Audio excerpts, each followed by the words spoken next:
McDonnell-Liu, and this is the Family Health Lab. In today's conversation, I'm talking with David Gillespie, practicing lawyer and best-selling author. David shares why our children are likely to become addicts, how the teen brain is so susceptible to mental ill health, and how we can rewire our teens' brains. You're listening to the Family Health Lab. Healthy parents, healthy kids. Hi there, David. Thanks for joining me from, is it sunny Queensland this afternoon? It is, yes. G'day, Claire. And we've been backwards and forwards. I'm trying to get this together for a little while, so thank you. I appreciate you making time.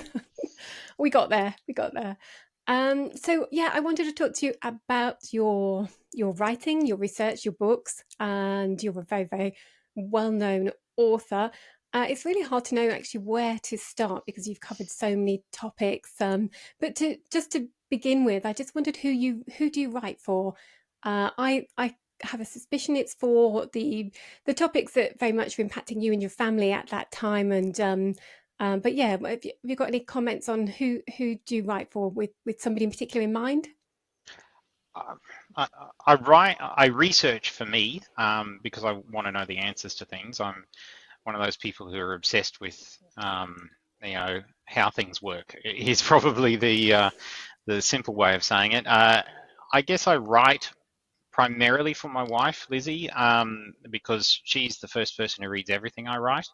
And honestly, if it's not getting past her, it's not getting anywhere near a publisher. So I guess that's who I'm writing for. I don't probably have any other audience in mind other than people who are similarly interested in the answers that I'm looking for, I guess.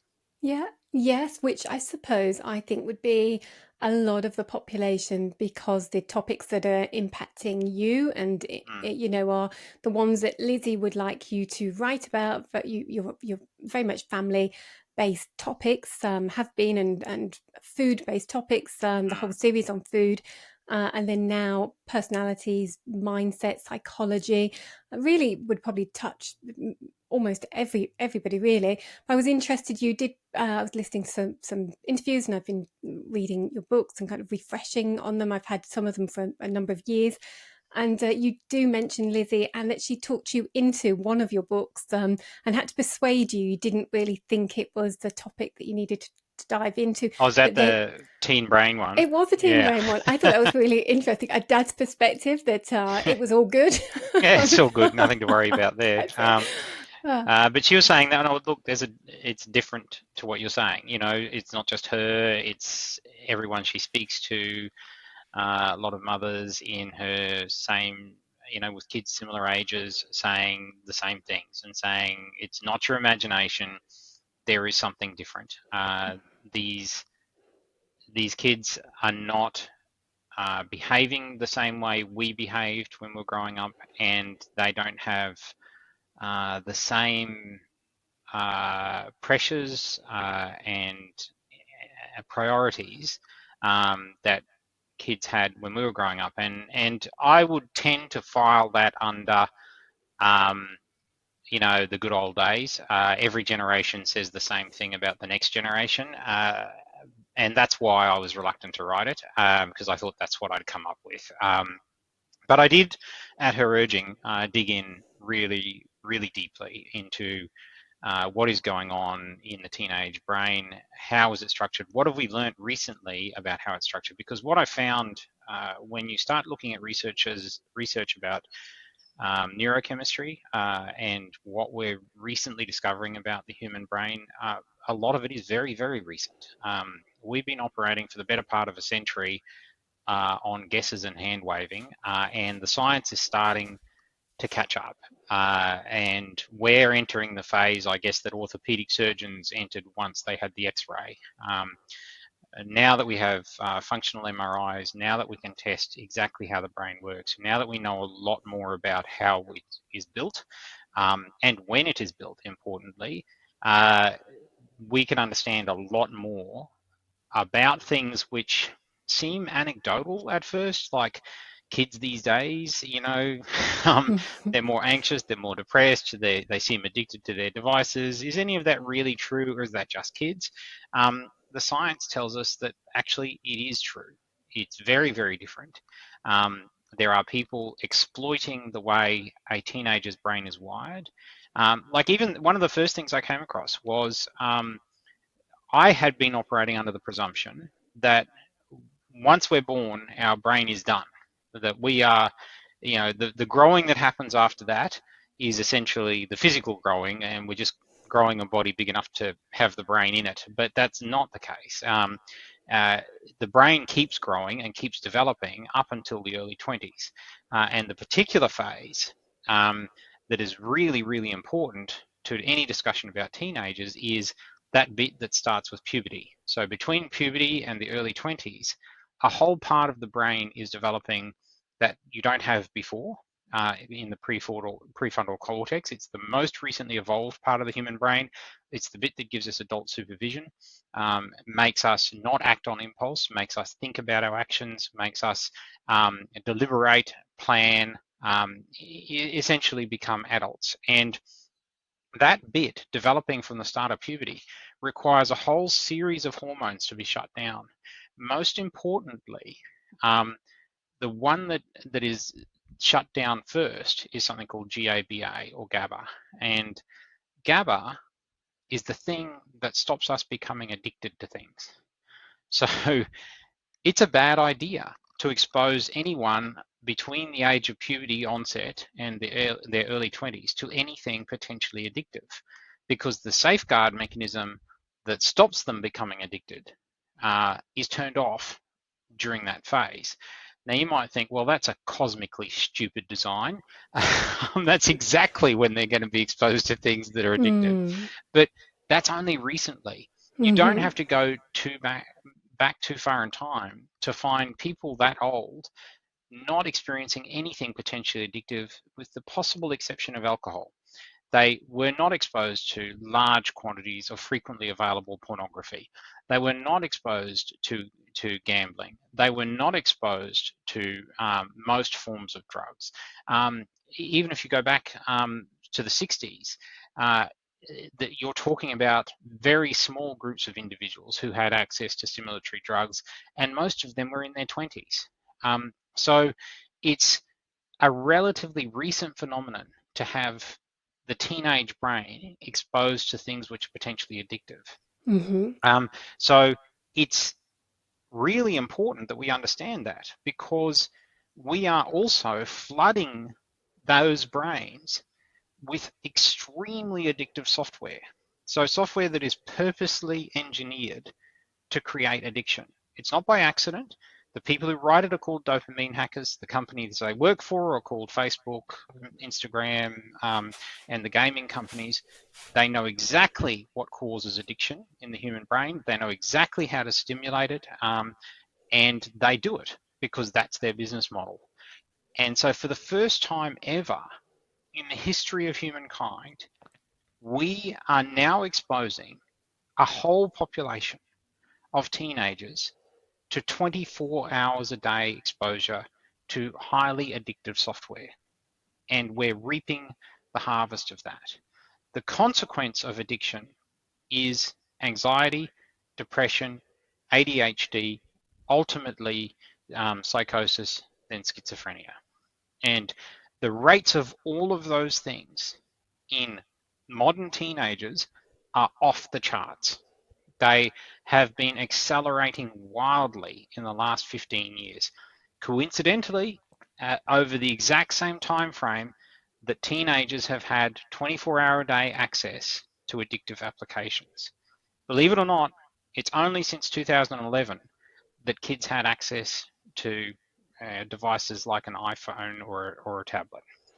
And you put in your book, Teen Brain, or it was Brain Reset. I've read both. You put that that teenagers are less addicted these days to substances. We've finally have had a kind of tipping point where that was on the decline, but unfortunately it coincided with and it's, I think your premise is that it was because that these apps and this iPhone came out, they became widely accessible, and then the addiction has switched to a different style of addiction. And just, I suppose, so the people know, people probably still question, can we be addicted to social media or our screens? etc. But we do have two types of addictions: process addictions and substance addictions. So substance would be alcohol, nicotine, drugs, illegal drugs, medications. And the process addiction would be like a behavior, an action. So scrolling. And you give an example in the brain reset, I believe. And I can give some examples as well. There's an example of dating apps. So people looking into different styles of dating apps. The companies want us to get involved. They want us to use them as much as possible. And it was Tinder who came up with the swipe, constant swipe action. And you discussed the amount of dopamine hit and how that's a dopamine hacking action, that why it's the most phenomenally successful is because it's constantly giving that dopamine hit. And then from my point of view, I'm a mum of soon to be two teenagers, but teenager and pre-teenager. And I was amazed looking at their apps. Firstly, when they enter secondary school here, they are given an iPad that parents don't have the password or the controls on. We don't know what apps or games are on them initially until we start to kind of figure it all out. And they're given that, and they're in class and on the bus and at break times using that. So suddenly the access goes up. But I was amazed at some of the communication apps that they used. Not so much WhatsApp, but Snapchat gives points and rewards. And you lose points if you don't go in within 24 hours and you don't access and you don't do certain actions. You're losing your status within your Snapchat community. So we're gamifying the children's and also adults' applications. I've not heard that term dopamine hackers before, but that's what's happening. So we've got a real danger, and I think you've really beautifully set out what you found when you kind of looked at this. That we're in really troubled times, and you really kind of call this quite a dangerous situation. And I think one of the points that really hit me was that they're more susceptible biologically, our teens and our young people, at that formative time because of dopamine, because of GABA, serotonin. There's specific actions within the teenage puberty brain that's happening, the chemical processes. But then if they become addicted or start to take addictive actions, then they're more likely, you're saying, to have that throughout their life then. Is that right? Yeah, absolutely. So you hardwire in addictions. So we've known this about alcohol for a very long time, which is when you study people who are alcoholics as adults, so alcoholics in their 40s and 50s, and look back at when they first behaved like an addict. Invariably it is during those teenage years. So it's about 17, 18, 19 years. Most people become addicts to whatever they're addicted to when they're teenagers. It's very, very rare for someone to have a new onset of addiction after they reach their early 20s. So it's those things there. Alcohol is particularly dangerous because the particular biochemical reactions that are involved in alcohol addiction mean that it becomes a substitute for GABA. So because it has a biochemical nature similar to GABA, and I won't go into that in a great deal of detail, but I do in the book if anyone wants to read it. But the end result of it is that the body becomes dependent on it, in the sense that at the point where the body should be bringing GABA levels back up, so in the early 20s when the body should be bringing that back up and basically naturally protecting you against addiction by bringing them back up. They've done that brain building bit that was necessary, and now GABA can come back up. What happens to someone who's become alcohol dependent is that because alcohol mimics GABA, the brain says, oh, okay, well, we don't need to worry about making our own GABA because we have enough of this stuff. It can't tell the difference between what the alcohol's doing and what GABA does. And so for the rest of your life, you have insufficient GABA. You essentially freeze your brain at that highly addictable state during your teenage years for the rest of your life. So alcohol is particularly dangerous for that reason, because then it allows you to become addicted to anything after the teenage years because your brain is set in that state forever. And coming back to the thing about dopamine, I just want to emphasize something. I can't remember the terms you used, but I think I like to think of it in a slightly different way. You can't have addiction without dopamine. Dopamine is necessary. It's what drives our reward system. It's what makes us seek out reward. It is vital. If you disable the dopamine sensors in a lab animal that's starving to death and then put food right in front of them, they'll ignore it. Even though they're starving, they can't motivate themselves to even move an inch and grab that food, and that's the dopamine. So it's vital. How you turn that into addiction is you overstimulate the dopamine. Now, you can do that a couple of different ways. You can do it lots of different ways, but one way you can do it is artificially with chemicals like the ones you talked about. So nicotine, caffeine, alcohol, any drug you name, they're all just artificial stimulants of dopamine. The other way you can do it is, I think, what you call behavioral, which is but what I'd call simulation. Because our reward system is wired to make us seek sex, porn is a simulation of that. So it is high speed overstimulation of the dopamine hit you get. So rather than having sex once a week or whatever it is, or once a day, you're having that stimulation every few minutes or every hour or whatever it is. And so it's that overstimulation that produces the dopamine hit. The same thing happens with all the other simulators. So gaming is a simulation of danger, and I call it danger porn. So it is simply, you would be stimulated by being exposed to danger. You would get a dopamine hit, which would make you run away rather than to the danger. All you do when you play a first-person shooter game is simulate that over and over and over and over again. It's that overstimulation of dopamine has exactly the same effect as a chemical stimulation. So people who sit there and say, look, something on a screen can't be addictive, have obviously never been anywhere near a gambling den, because that's an entire simulation as well. Everything associated with gambling is a simulation. You're not actually experiencing real danger, but it simulates danger because there's a risk associated with every action you take. Those things, anything that is designed to stimulate dopamine is designed to addict you. And coming back to the things you mentioned about the scrolling and so on, they are using what science tells us about how to do that. So science tells us that if you want to stimulate dopamine very effectively, you have to introduce uncertainty. So the bottomless scroll, which is a relatively recent innovation in online technology, is designed to do that. They know what you want to see, but they don't give it to you.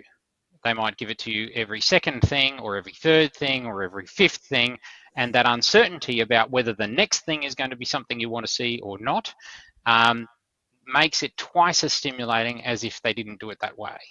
So the scroll is a dopamine stimulant. The like is a dopamine stimulant of a different sort. It runs through the oxytocin system.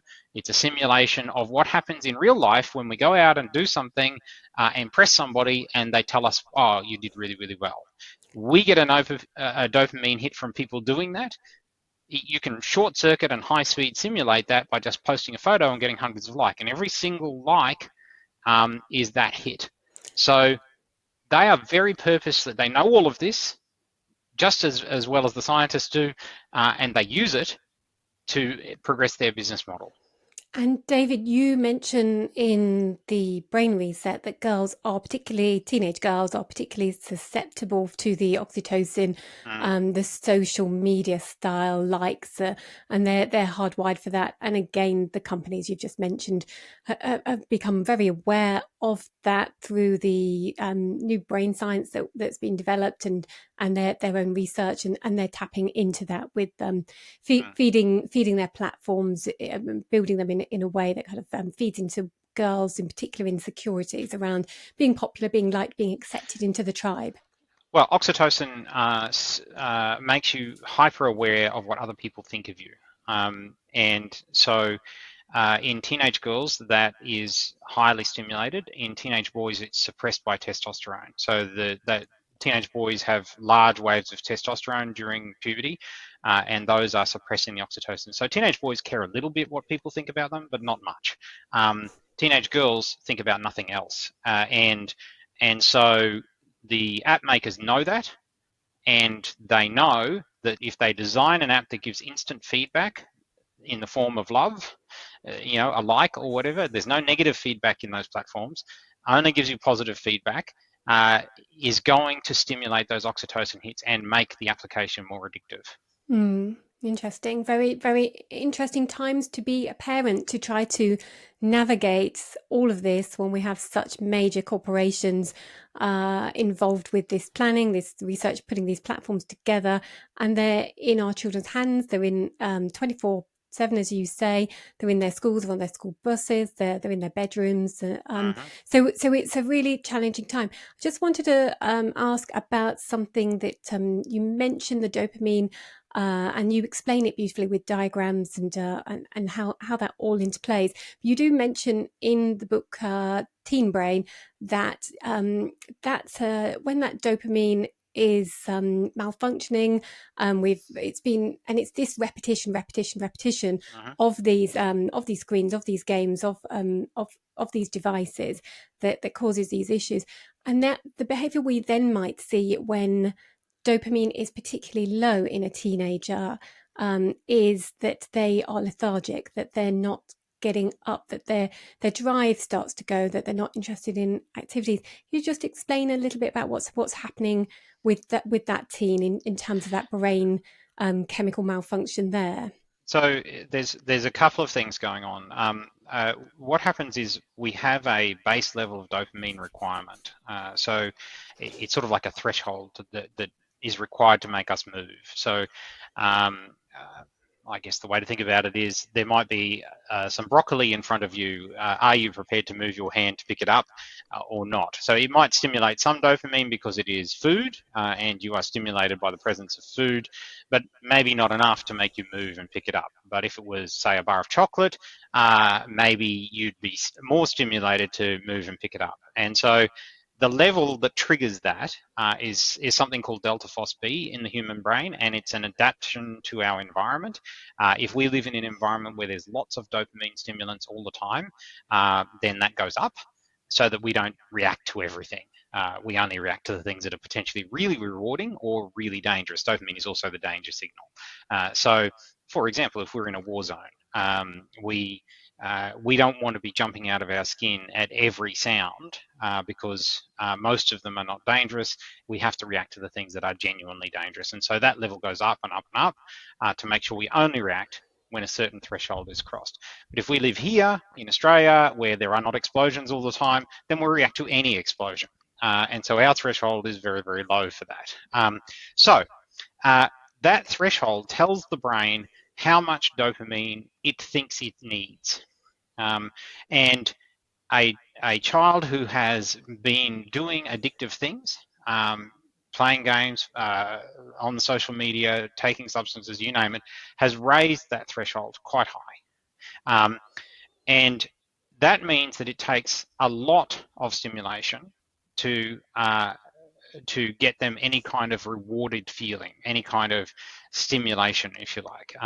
So most of the time, their brain is in a state where it does not have enough dopamine from its perspective. It might be the same amount of dopamine as you and me, but it thinks it doesn't have enough because the threshold is so high as a result of the addictive behavior. Too little dopamine has a number of consequences. The first is one that people describe as ADHD. Too little dopamine means you don't have enough to stay focused. You can't focus on any one thing for any period of time because one of the other things dopamine does, our body always reuses all these things, is keep us focused. Dopamine provides us with focus. If we are sitting there in a state where normally it would be enough, but because of our addiction, the threshold's too high, then we are sitting there with insufficient dopamine most of the time. And we can't focus, can't stay on track, can't keep our brain on track. It scatters all over the place. In males, that usually comes out as hyperactivity. because they think with their bodies. So movement is moving on to the next thing while we're moving on to the next thing, literally. In girls, it comes across as daydreaming. So they don't have the testosterone bringing forward that change of plan or change of thought into action. They're just sitting there staring into space as their thoughts go hop from one to the other, to the other, to the other, to the other. And so a girl with ADHD will tend to look like she's just not paying attention. And she's not, because paying attention requires focus. So if you leave that state continue for too long, it eventually develops into both anxiety and depression. One of the, and this is where it gets a little bit complicated, and I'd encourage people to read the book itself. But what we do with that threshold and the dopamine levels is calculate the perceived level of risk. So as the threshold level goes up, our risk assessments mess in the sense that we start looking at things that you and I might look at. We might look at, say, is it safe to climb that ladder? And we would just have a normal assessment of the risk there and say, it's probably pretty safe, probably only a 1 in a million chance of falling off it. But once you mess with those dopamine levels, those risk assessments start getting skewed. And things that don't look risky to everybody else suddenly start looking risky to that person. And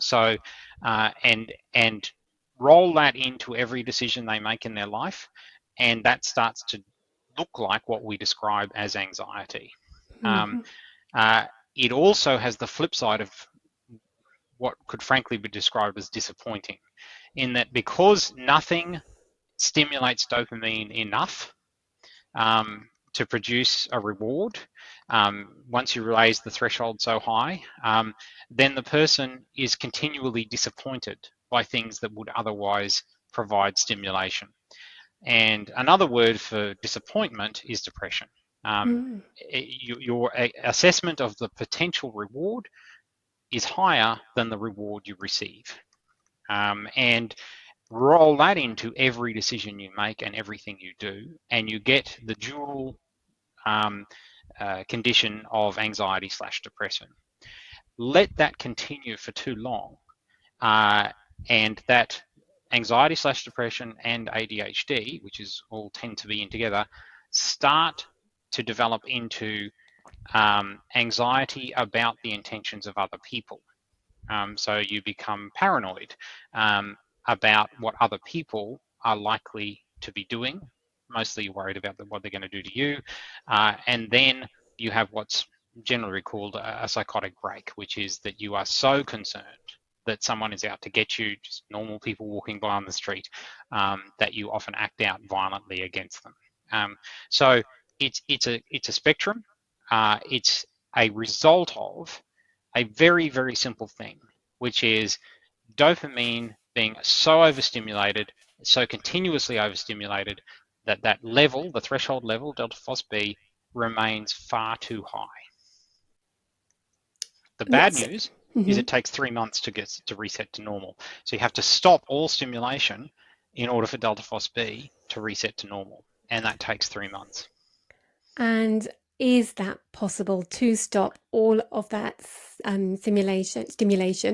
As a parent, as I've said, of 2 children, and most of the clients that I see have children, they're trying to work on one particular area at a time, say food, say junk food, say sugar, and then something else is kind of crept up, the gaming time, the screen time. Sugar is a dopamine stimulating function substance, by the way. Yeah, it is. It's psychoactive, as you've made clear in your book and your talks. And as you were talking and explaining that also beautifully, I was just thinking how your books all dovetail in and kind of crisscross over each other, from the food being stimulants to and basically a lot of this stuff hijacking the brain. And now you're coming into much more about psychology, but they kind of crisscross over lots of these themes. But as a family, if somebody's listening to this and they're very convinced, that you see it yourselves, and you hear parents and parents will tell me, "Oh my goodness, we went on holiday. My child accidentally forgot their phone. It was like the best, the worst 3-4 days ever. But by the beginning of the second week, we had our child back. Yeah. So you hear those stories and they ring true when children have a break. So how do we do this? How do we tackle this? You're a father of 6. And this is how you've come to all of this as a parent, very interested in all of these topics. What can we do? What action can we take? So there's a couple of things we can do. The first, you can go cold turkey like that with the lost phone, and we sort of observed that ourselves because our kids were required by their schools to have iPads, which was disastrous. It just caused non-stop trauma in our house because we're constantly having to take them away from them. They have the internet, highly portable, available to them anywhere. And one of my eldest, in fact, who did woodworking for a while, he created a rack, and which we put next to the television in our house, and we wanted to see 6 iPads on that rack every evening, just so we knew that they were not in their hands. Yeah. But it's stressful, and it creates enormous stress in families, enormous stress, because tension between you as well. You are not going to get a kid appreciating when you tell them to stop doing something addictive. It's the same as going up to a drug addict and telling them not to take drugs. You will get the same response. In teenage boys, you'll often get a violent response. In teenage girls, you'll get a manipulative response. But either way, it's not pleasant. But it has to be done. You have to break that cycle. You have to get them used to the idea that you are not going to permit them to do this. And it is tough. And you have, but you have to do those first tough things. And rather like the holiday story you told me just then, I think that's the bit to realize. The first bit will be really ugly. Those first few days when they don't have their device and they're bored, and they're angry and they're frustrated and very just generally unpleasant to be around, they're just like any other addict that's had their source taken away from them. But you do get through that. By the end of the first week, they will have gotten over that, and they will eventually actually get bored, and that's a good thing. They'll get so bored that they'll have to use their imagination and think of something else to do with their time. And it does happen. They revert back to a normal human brain and slowly get away from it. Now, unfortunately with us, a school holiday only lasts a maximum of 6 weeks, and you get your perfect child back for probably the last 4 of those weeks, and then they go back to school, and then they've got access to the device again, and then it's all over again. There's not a lot you can do when your school is insisting that your child have that device in their hands. The only thing I can suggest is control access, at least in your home, which is pretty much the only area you've got any control over. They're still going to access it on the bus. They're still going to access it at school, but at least in your home, control the access. When I gave a talk to one group of parents in a school, one of the fathers was a bit of an IT expert, and he said what he'd done is turn off the Wi-Fi in his home. They still had access to the internet, but it was via a cable. So they had to sit at the kitchen table to connect to the cable. So he knew if they wanted to do something on the internet, they had to do it in a public place that he could walk in on at any time. And that's not a bad rule of thumb. The other thing you can try to do is sort of like, I guess, nicotine patches for dopamine, in the sense that one thing to bring people down more slowly rather than cold turkey when you remove an addictive substance or behavior is to substitute with something else that stimulates dopamine, but which is not addictive. So there are some things. Anytime you are required to focus, like really focus, intensely focus. So if you're perhaps learning a musical instrument, for most of us, that requires an intense amount of focus. Very few people can play a musical instrument and think about something else while they're doing it. It requires an intense amount of focus. So doing that stimulates dopamine and will provide a child with almost the stimulation that they would have gotten from the addictive things, and allow them a more gentle slope off the addiction.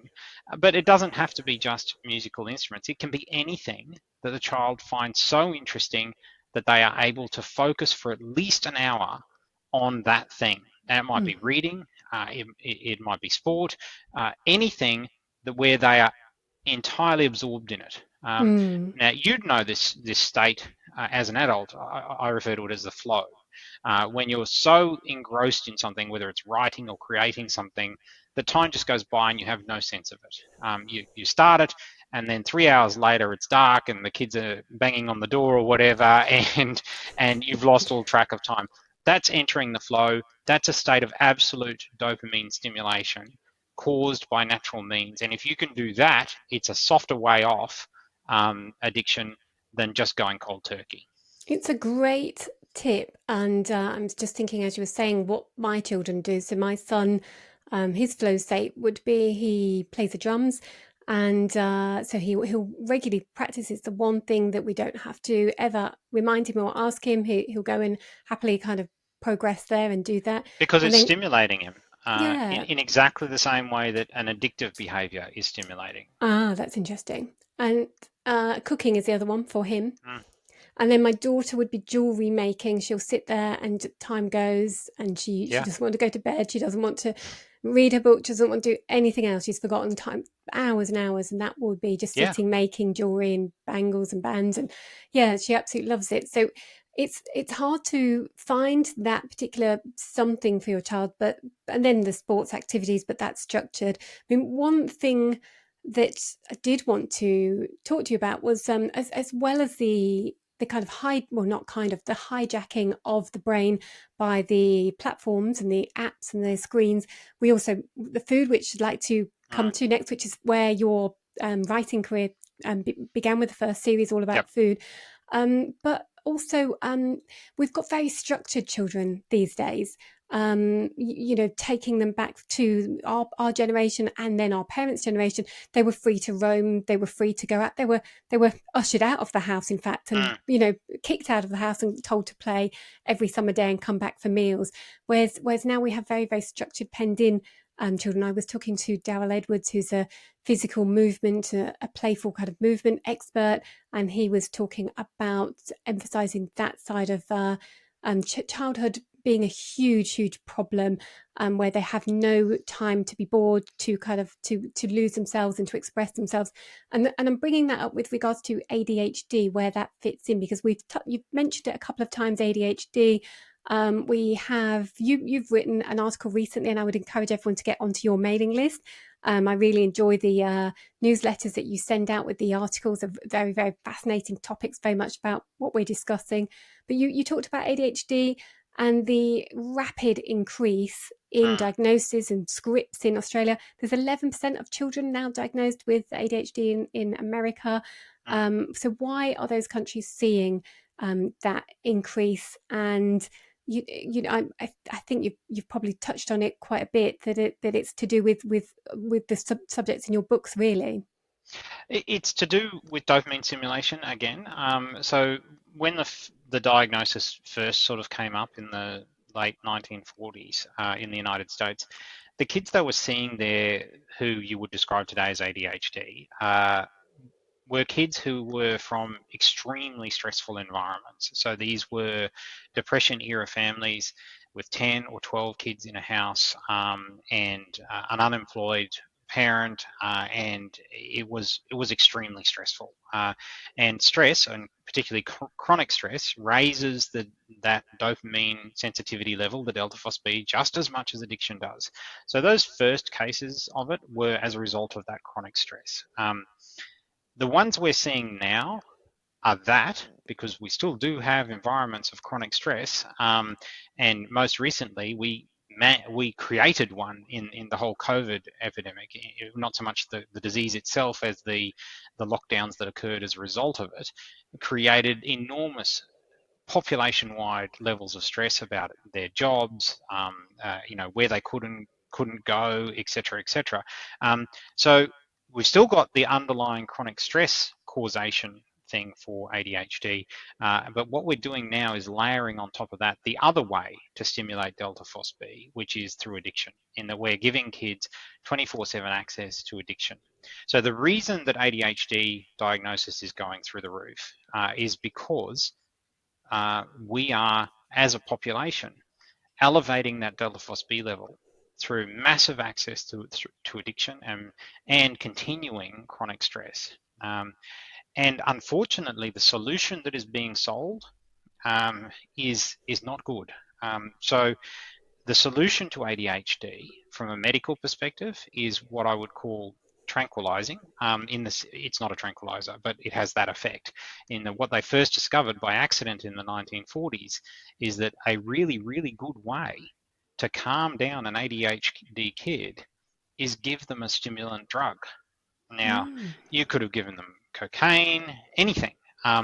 As long as you produce that high dopamine spike that gets you over that delta phos-B level, they're perfectly calm, they're perfectly focused, they can get on with their lives. So a stimulant drug, momentarily, for at least as long as the action of that drug, cures ADHD. Now, what's happened in the intervening years is that has become something of the pharmacological industry, and those stimulant drugs are now sold with things, labels like Ritalin and so on, or Adderall. They're all of the same family of things like cocaine. They have the same effect, which is they significantly stimulate dopamine, and they have the positive behavioral effect with an ADHD child of allowing them to focus. So because it brings it up over that threshold level and allows them to focus. It's unfortunately a dangerous band-aid. And even when it was first discovered in the 1940s, the people who discovered it were running a sanatorium for kids like this in New York City, and they saw the instantaneous effect and the magic-like cure of it. They also saw the kids come off that 4 hours later, and they decided that this was not a cure for this. It was simply a band-aid. And so they rejected it as a solution, preferring instead to have a solution where they would use the large estate that this hospital was based on to have the kids engage in outdoor physical activities. So they were, without knowing it, going down the path of, let's have these kids stimulate dopamine some other way. And it worked, by the way. It just took a lot longer than giving someone a drug. So where we are today, unfortunately, is mostly these kids have to sit in a classroom and be quiet. And the only way that's possible instantly is to give them a stimulatory drug. And that raises the dopamine level. It unfortunately does absolutely nothing for the underlying cause, because it, like everything else that's stimulating their dopamine, just notches the delta phos-B up another level, which is why over time they become adapted to those drugs and they become less and less effective. It sounds potentially dangerous with everything else that's increasing and elevating around those children in terms of their food environment and the screen environment, gaming, social media, to add in amphetamine-based medications. It sounds like an unknown outcome for later on. Oh, we know the outcome. The question is, how bad do we want to let it get at a population level before we're prepared to do anything about it? Because at the moment, there's not much being done about it. Thankfully, in the last 10 years, people are starting to make moves toward understanding how really dangerous sugar is. And it's a dopamine stimulant. It's embedded throughout our food supply. And more, though, health authorities are starting to recognize that and starting to have messaging appropriate to it. It's a slow path, but progress is being made on that front. As to the rest of it, I think it'll be at least 10 years before anyone owns up to even the things that are obvious to any parent and any teacher, which is those apps are addictive. And then, as you were saying, they're designed to be. But interesting that you mentioned sugar is changing our food culture, and in some countries, the data is there that they're chipping away and they're reversing the trend of excessive sugar. I mean, it's still hugely excessive, but they're tapping that down. And you were at the forefront with your book and Sweet Poison. And when I began my podcast, I began speaking to people. I began chatting. I've had chats with Dr. Rod Taylor, Belinda Fetke, recently with Mike Collins, the Quit Sugar guy, and that your name cropped up with all of them saying, "Oh, you must speak to David Gillespie," and so that's really nice. And I feel that Low Carb Down Under has been a platform that I think has been an enormous part of getting the message out about sugar. Look, Rod Taylor, who founded that, he was incredible early supporter. He read Sweet Poison very early on, and on his own dime, flew me down to Melbourne, arranged public talks for me to speak to large groups of people. He's been a great supporter. Yeah. Yes, and he credited in my podcast chat with him, he credited you as the beginning of his journey, and then it came into carbohydrates. The science on that is that there's a certain percentage of the population, probably including me, that if they eat carbohydrates, will make them gain weight. But in and of itself, that's not necessarily a bad thing. Weight is not a disease, but the things that usually travel with it are, and those things are caused by fructose consumption in sugar. Well, let's talk about that topic because you're an expert in that sugar topic. And when we talk about sugar, often people say, as a nutritionist, as a family nutrition coach, they're not eating that much sugar. And then you get into the detail of actually they are. It's in their other food products. So when you started to get interested in cutting sugar and you did quit sugar, you mentioned that there was your typical breakfast was a healthy bran cereal with a nice fresh orange juice, but it wasn't, you realized, doing you any good. And then crucially, that's 20 teaspoons of sugar right there. If you just have a glass of orange juice and say some Sultana bran, that's 20 teaspoons of sugar without adding any sugar. So when you say to a person, the average Australian is consuming 40 teaspoons of sugar a day, most of them say, well, I don't know who's having my 40 teaspoons, but I don't add a sugar to anything. Well, when you have orange juice and a healthy cereal for breakfast, and that's 20 teaspoons, you don't need to add sugar to anything. The reality is it's in everything.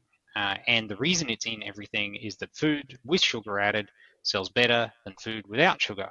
And it's pretty much the only legally permissible addictive substance that a food manufacturer can add to the food supply. If they could add cocaine and get away with it, they would. Because food with cocaine, believe me, would sell a lot better than food without cocaine. And they're not allowed to do that, but sugar will do because it has ultimately the same addictive effect. And fructose, you're very clear where the main culprit in sugar is. Yeah, so the science on this is really clear that sugar, what we call sugar, cane sugar, is half glucose and half fructose. And the glucose half of it is energy. We have really well adapted energy control systems to measure exactly how many calories are in that, make sure they're applied properly, make sure our appetite system kicks in and stops us eating when we've had enough. Unfortunately, the fructose half of the sugar molecule, the bit that makes it sweet, because pure glucose isn't particularly sweet, but the bit that makes it sweet, none of those things apply. We evolved in an environment where fructose just wasn't that common. In order for us to have access to fructose, we had to either pick ripe fruit from a tree in season, or we had to convince some bees to give us some honey. Both of those things add up to, if you look pre-1800 in human society, add up to the equivalent of about 2 teaspoons of sugar per person per day. That's the fresh fruit and the bees. Roll forward to now, and we're still getting about 2 teaspoons of sugar from fruit and honey over all the population, but we're also getting 40 teaspoons in sucrose or added sugar. It's that extra 40 teaspoons that's the problem, because that we have no evolutionary adaptation to. And the problem with it is that the fructose half, we have not evolved any mechanism for measuring the number of calories in fructose. It is converted immediately to fat by our liver, and it is an appetite dysregulator, which means it messes with our system of knowing when we are full. So it allows us to eat more of everything, not just more sugar. So it's a particularly dangerous substance. And had we evolved in an environment where it was 40 teaspoons a day common, we would be fine, because we would have mechanisms for all of that. It wouldn't affect us in the slightest. But it's the mismatch between our evolutionary environment, where it didn't exist, to now where it is a major part of our food supply, that is causing the problem. So we're not biologically designed with that off switch for sugar, because No, we did not need that at the time. And no. now our food environment has changed. And so looking at family foods, where they're getting the sugars, a lot of the time breakfast, the children are over their sugar limit by the time they've left for school, particularly if they're eating a cereal or they're having a sweet spread on their toast, and a drink, a milk-based drink, or even if they're still having a fruit juice, then they're over their sugar limit for the day. And then if they're having a healthy children's yogurt, that can be more sugar than a dessert.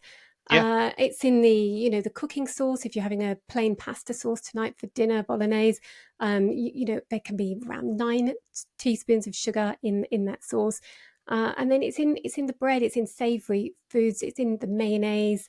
So it's in your fridge, and it's in your cupboard, You it's in your freezer.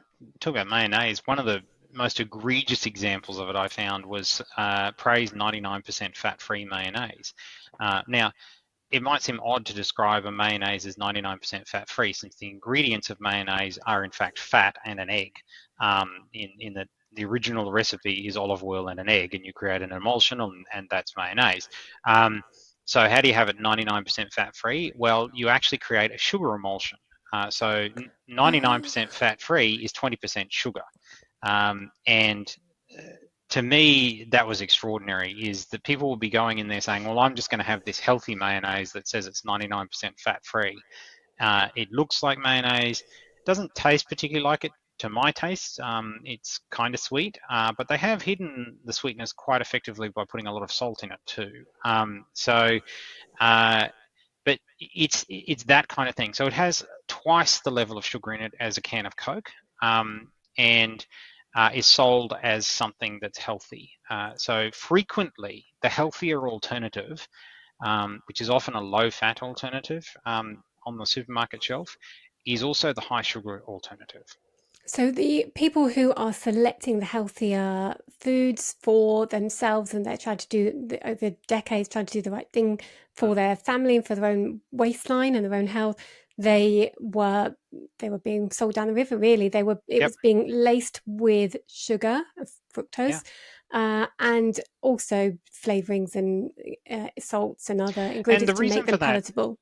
The reason for that is there's a war going on the supermarket shelves. When we first started doing this, and I looked through all the breakfast cereals available, and I discovered that my Sultana brand was 25% sugar and that Nutri-Grain was 35% sugar, I thought, okay, well, I'll find a lower sugar alternative, and pretty much came to the conclusion the only thing was Wheat Bix. But my kids wouldn't eat Wheat Bix. They just wouldn't come at that. So the lowest I could get them was, I found cornflakes. Woolworths home brand cornflakes were 5% sugar, and I thought, okay, we'll live with that. I was pretty proud of finding it, because all other brands of cornflakes are 10% sugar. And so we're happily going along eating the Woolworths home brand cornflakes, and then they disappear from the shelves. So I write to Woolworths and say, what's happening? Is it coming back? Is this temporary, whatever? And they said, yeah, don't worry, it'll be back next month. We're just reformulating it. Came back next month, and it was 10%. So they reformulated it by making it competitive with the other brands of cornflakes, the 9 other brands of cornflakes that were also being sold at 10% sugar. And this is something that's happening with every product category on the supermarket shelves. You can't see it, but there's a war going on to get you to buy their brand versus the brand sitting next to them. And one of the weapons in that war is put more addictive stuff in your brand. Yes, the children will want them. They'll ask for them, Yeah. and then all the branding as well, the cartoon characters and Yep. all of that. But yeah, to the point where we've got to on an average of like around 30% sugar in a children's cereal, and they're coming out with Kit Kat cereals that was Mm. recently introduced in the UK. It's pretty grim times, and then all of the brightly coloured ones. Um, that brings me on a little bit to one of your book, Real Foods, Eat Real Foods. Yeah.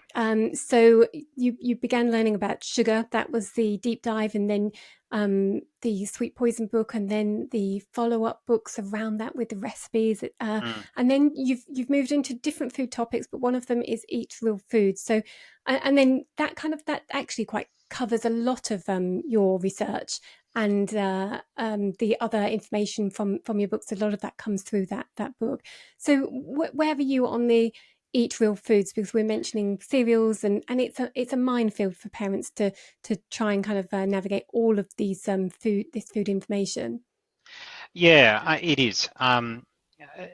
Where I came to with Eat Real Food is I wrote another series of books about seed oils, so the dangers of polyunsaturated seed oils, and they are extremely dangerous, much more dangerous than sugar. Sugar, largely the damage done by sugar can be reversed just by stopping eating sugar. And as long as you haven't wrecked any major organs doing it, so you haven't caused liver failure or pancreatic failure or anything like that, which usually doesn't happen until you've been doing it for a good 30 years. So you've got time as a kid to just stop and take it out of your diet, and you'll be fine. Seed oils are a different kettle of fish altogether because they accumulate in the human body. They're extremely dangerous. They create important precursors to cancer. They can infiltrate the way reproductive organs are created and can result in intergenerational problems like childhood cancer and so on. So childhood cancer has always been one of the great mysteries to medicine, because how can someone who's only just been born have done the things that they normally blame cancer on? It's the sunlight, or it's their lifestyle, or it's their age. Those are the things they blame cancer on. But there's a significant and growing population of kids having cancer. And the answer to that naturally is to look back a generation and say, was there anything that was going on there that could have caused this? And so I don't think I've gone into that in any great length in any of my books, other than perhaps in one called Toxic Oils. But avoiding seed oils, which are just like sugar, something that has been added to the human diet only in the last 120 or so years.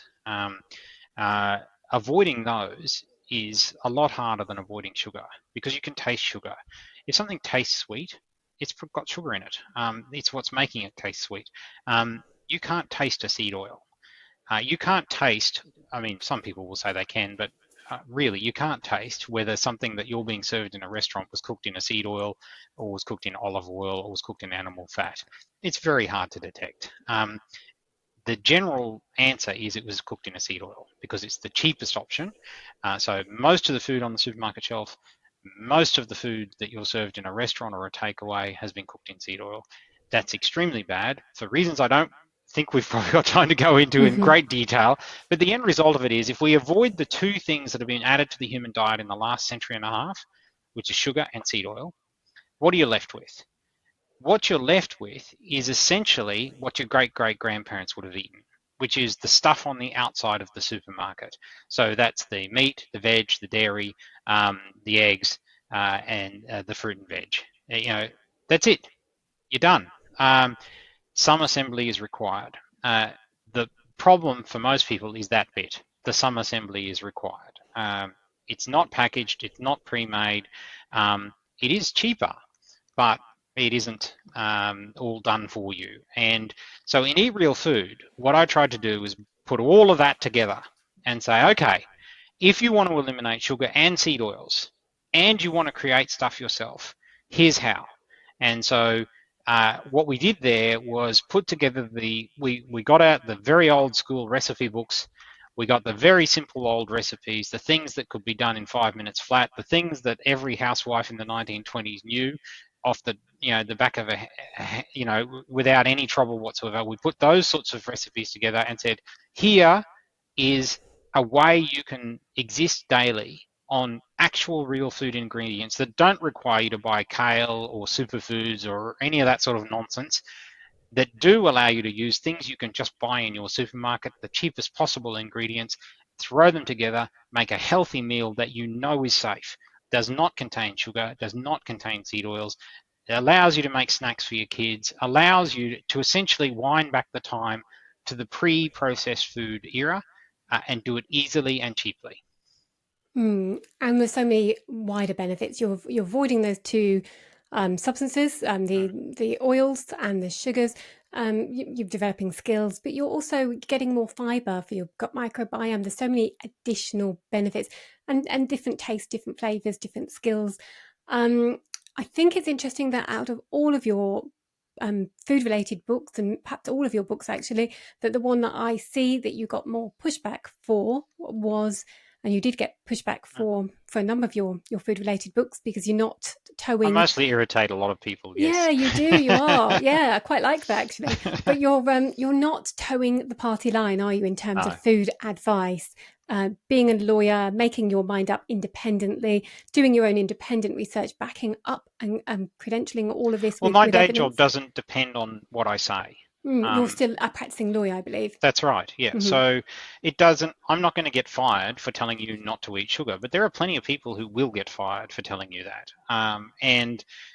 So it gives me the ability to be independent. I don't write about things where I could get fired for speaking out about them, so you never see me write about the law.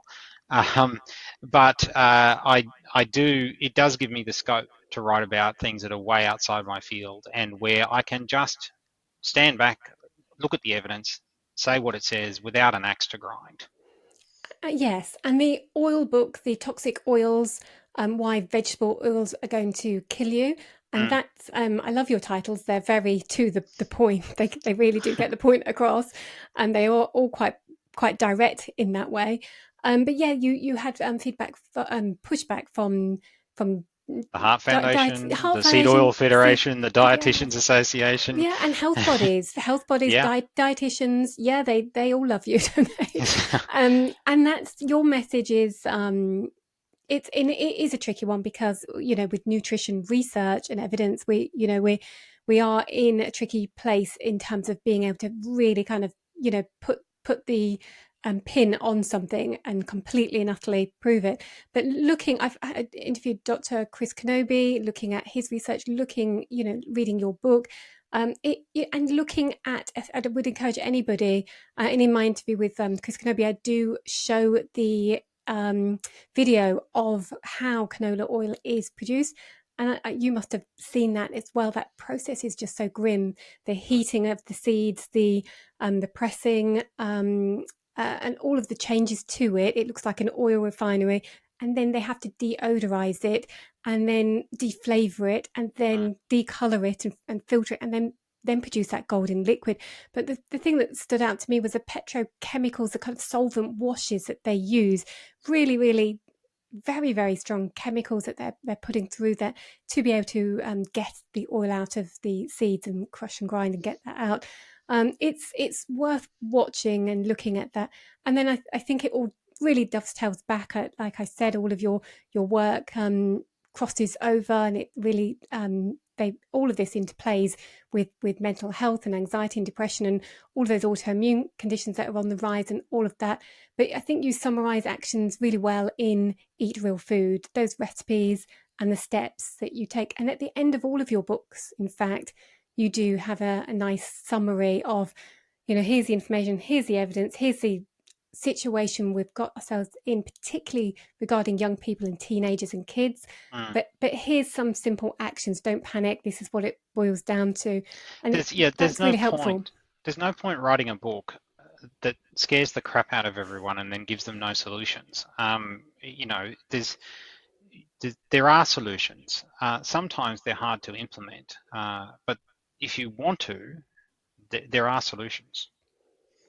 So talking about that implementation, and I know we need to wrap up with getting kind of over your time, but in terms of steps, you're, like I've said, a father of 4 boys and 2 girls, I believe. No, What? 3 of each, Oh, three of each. and Sorry. 3 left-handers, 3 right-handers. Oh, We really? How did you do had to that? do the perfect, to make sure the experiments were fair. They're part of this whole research, aren't That's they? right. Yes. So how have you overcome some of the challenges? And I'm sure it wasn't perfect anyway, but what were the biggest in terms of the food battles and challenges, and how did you implement and get them on The food board? was the easiest, because I started it when they were very, very young. So what prompted me to write Sweet Poison was, in fact, the birth of the twins, who are now 20. And the reason that prompted me is I was 40 kilos heavier than I am now, and we had 4 kids under the age of 8, and I was going to be looking after them entirely for a year because my wife believes that breastfeeding is the best way. And breastfeeding twins, I don't know if you've ever done it, but it occupies a lot Not of your yet. time. and it meant that I really wasn't coping with the 4 we had, let alone adding twin babies to that, and an exhausted wife. So I decided I needed to understand why I was overweight and what I could do about it, not at a glib level, which would be where I'd been for most of my life and managed to be putting on weight consistently, but at a level where I could actually really understand the mechanics of what was going on, because I just didn't buy off on this notion that there's been a mass failure of willpower in the late 20th century. That's just nonsense. There had to be an environmental explanation, and I didn't prejudge what that might be, but when you dig into the science, you pretty quickly find it, and it's the fructose, half of sugar. So, but because that was implemented right from the start, when my oldest child was maybe 8 years old, you have a lot of control over an 8-year-old that you don't have over an 18-year-old. So those kids, at least from probably those kids from maybe the second eldest down, don't know any other life. They've always lived sugar-free and seed oil-free, and as they've grown older, they've had explained to them why. They've read the books, they understand the science, and they won't change that. They're there on their own. They don't need me enforcing anything. The devices is a different thing altogether. So when in 2011, when the first iPads were hitting Australia, my eldest was starting high school, and he was one of the first kids to have an iPad, and I could instantly see that something was amiss there with, I wasn't able to nail it. I wasn't able to read into the science. The science probably didn't exist in a lot of instances. Although I did come across an interview with Steve Jobs when he released the iPad, and it was an interview with the Washington Post, and the reporter was doing the usual, oh, isn't this a fabulous thing? It's like magic kind of thing. And then the interview's over, and the reporter's leaving the room, and he says, because he just remembered that Steve actually has 3 teenage kids.